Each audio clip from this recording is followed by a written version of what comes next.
Obviously, Dr. Kamini Rao is a remarkable individual and who has made invaluable contributions in the field of reproductive medicine.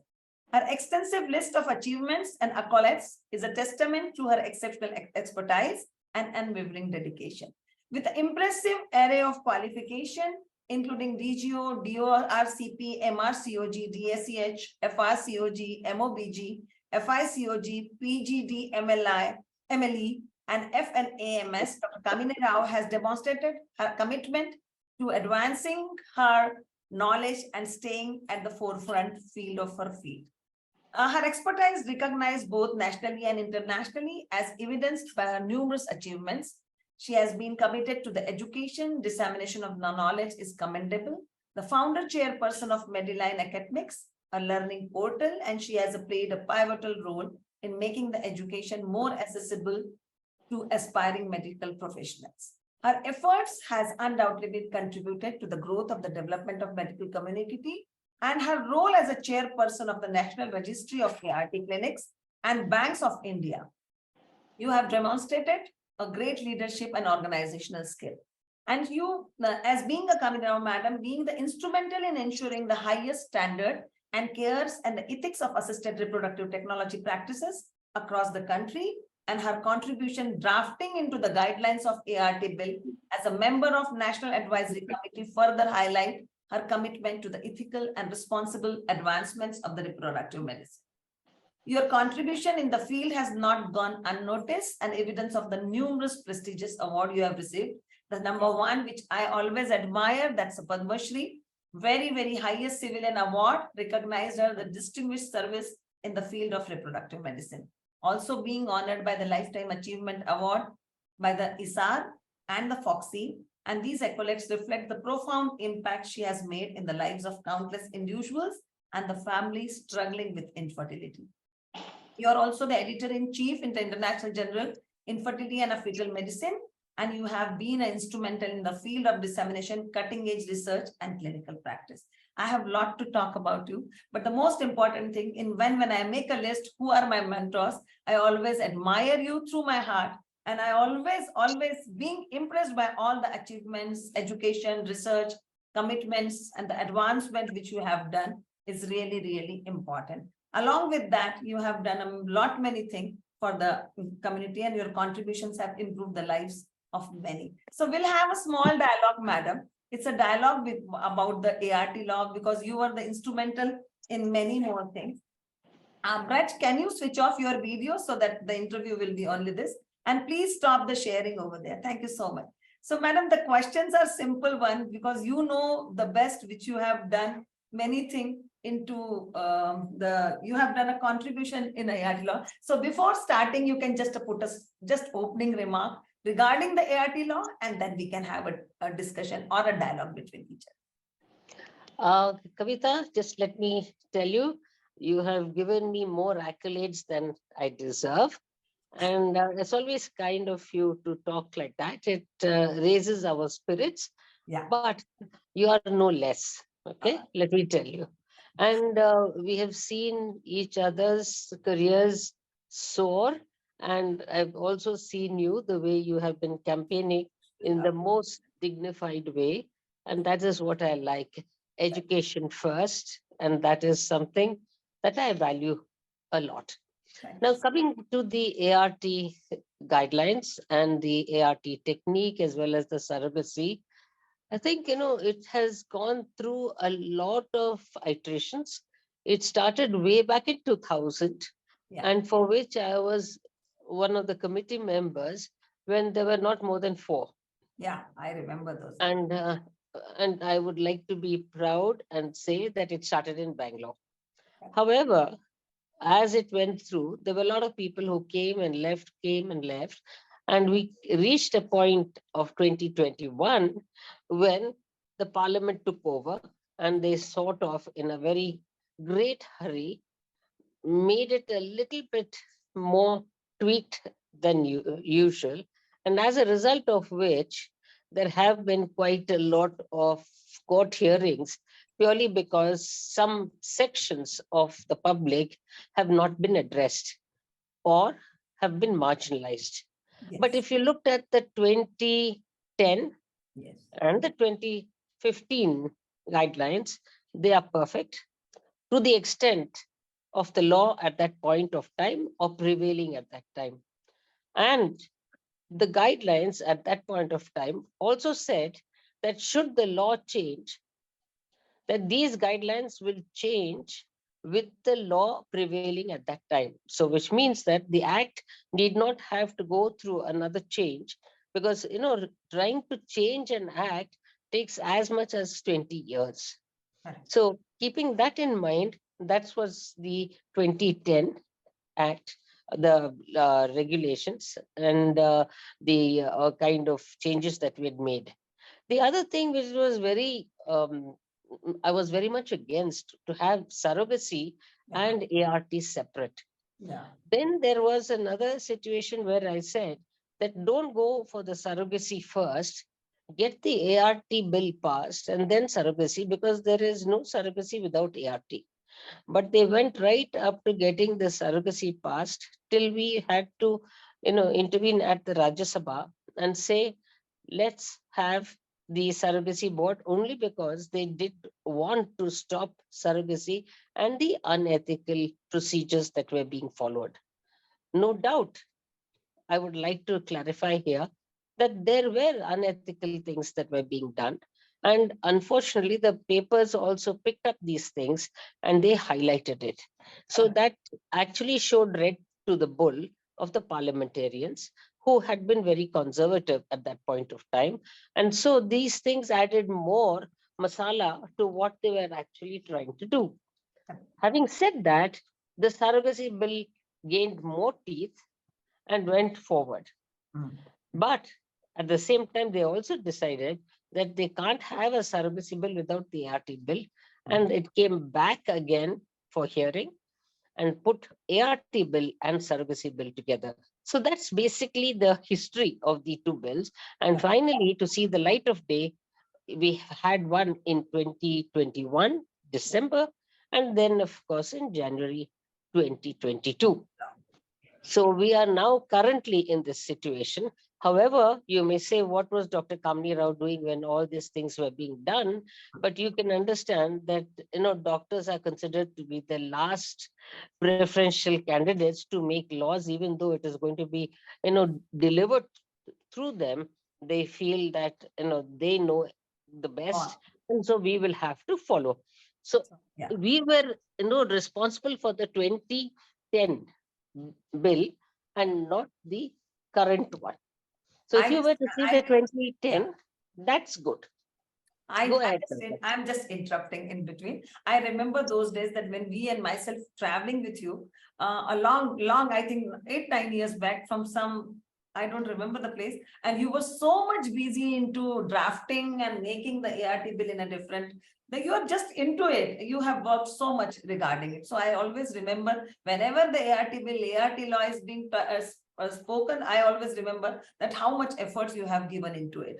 But the most important point that this dialogue between you and me is very simple, madam. It is not for the infertility people only. Your and my dialogue on the YouTube will go for the all general Foxians. They at least also know a simple thing, because everybody is not practicing infertility, but most of them, they should know about the ART law and why it's so important. So our questions will be simply based, madam. You already covered the covering all the opening remarks by telling us what are the things, but in a simple manner, we'll make it a very crisp and very short one. That current legal framework of ART India, how does it implementation of the ART law, which I think you already talked about. So, I think, Kavita, the implementation of this law by, to the last T, it's going to be difficult. It's difficult because the need of the people, the unmet need of the people will not actually be met because of the way in which the laws have been faced. Now, if you say that the infertile population for a person who doesn't have a uterus or who has been hysterectomized for various reasons now needs surrogacy, now you can't have that, you must have altruistic surrogacy. I mean, that is namumkin. But The government says that it has to be altruistic. So who's going to give it? Relatives. Now, why do you think relatives will want to give altruistic surrogacy? I mean, these are something, again, which will lead to clandestine, below the table kind of exchanges, maybe in kind, may not be in cash, but nevertheless, some consideration will have to take place, because nobody is going to come and bear a child for somebody else without a consideration. So we are now, encouraging black marketing here, which we should not do, because the hapless couple are going to be penalized even more. So Yes. whatever they want to do, they're making it worse. Yes, yes. So you mean all the problems is more, it should that these issues should be addressed more related to the surrogacies and intended parents, surrogate mothers and ART clinics, what you are talking about, Mm. and how to No, not regulate all only this. that. I Yeah. think most of the people who are coming for self cycles would have anyway gone through self cycles. So I don't think there's any problem for that. But once where you go for third party reproduction in terms of an egg or a sperm and making it altruistic, then I think that is being unrealistic.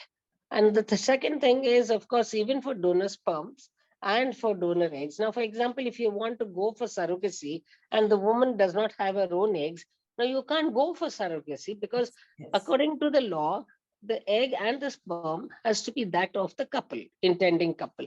Now, if the woman does not have eggs, then she can't go for surrogacy. Now, yes, this puts a kind of a hold on their kind of right to reproduction. Right to reproduction has been a fundamental right given by the government or a constitution. yeah. And on one hand, you say there is freedom. On the other hand, you make it You are very restricting limited. it. Restricting So it. I think, one cannot contradict, or you must say that you can do the surrogacy, but whatever is required, for the loss of time or the amount of effort that there is, this is a kind of service. However much you may say that it is very patriotic, it is very service minded. Even the service minded thing, why only doctors, Yeah. patients, surrogates have to do all these things? Why not lawyers? Why not politicians? Why not parliamentarians do that? Yes. Yes. So I think this cannot be one rule for one and another rule for somebody else. So in nutshell, that our representation in a government is not up to the mark. What I'm saying, No, we should be more into the governance. We should be more into the ministry. We should be more into the lawmaking. We should be more into the policy making, rather than only practicing. A person like you should be there, man. What I feel, then yes.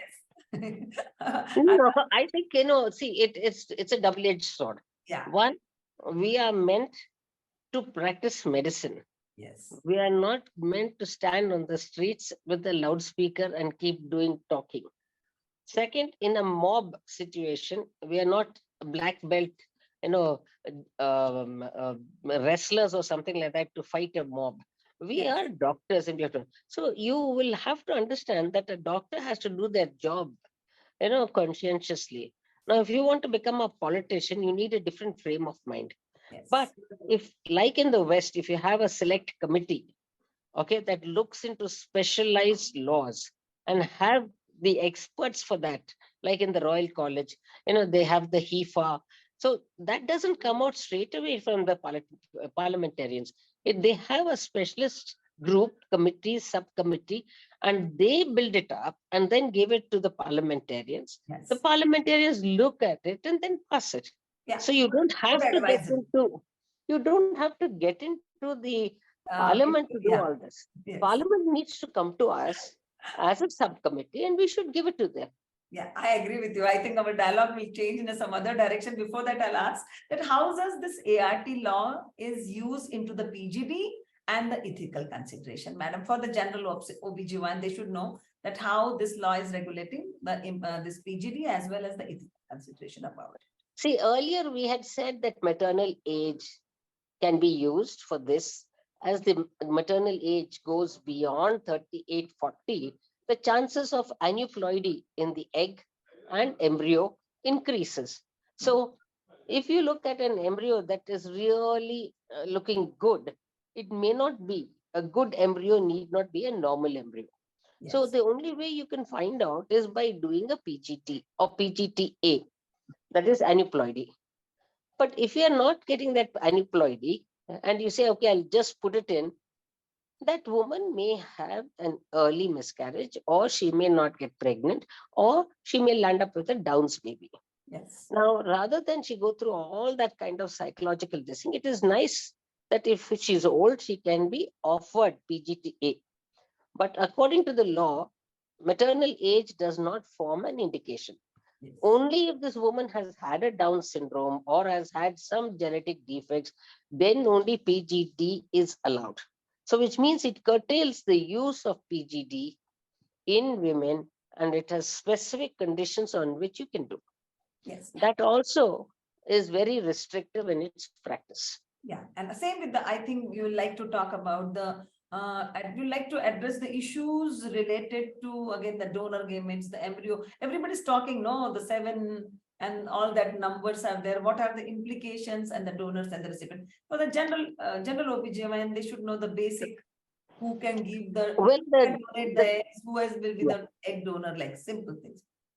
See, when they talk about, once in a lifetime she can donate eggs, how do you monitor it?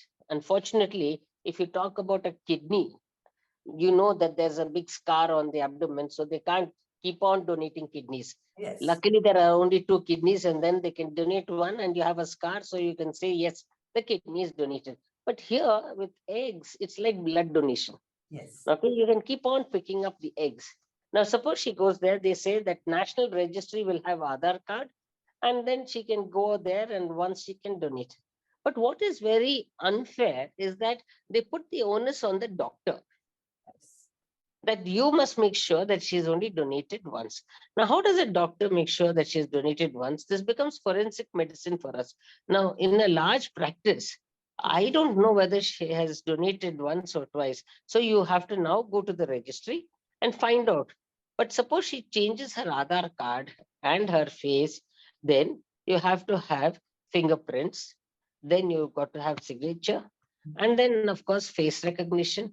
So we are going to spend more time in having more secretaries looking at this. And finally, this lady, wherever she goes, her face must be flashing.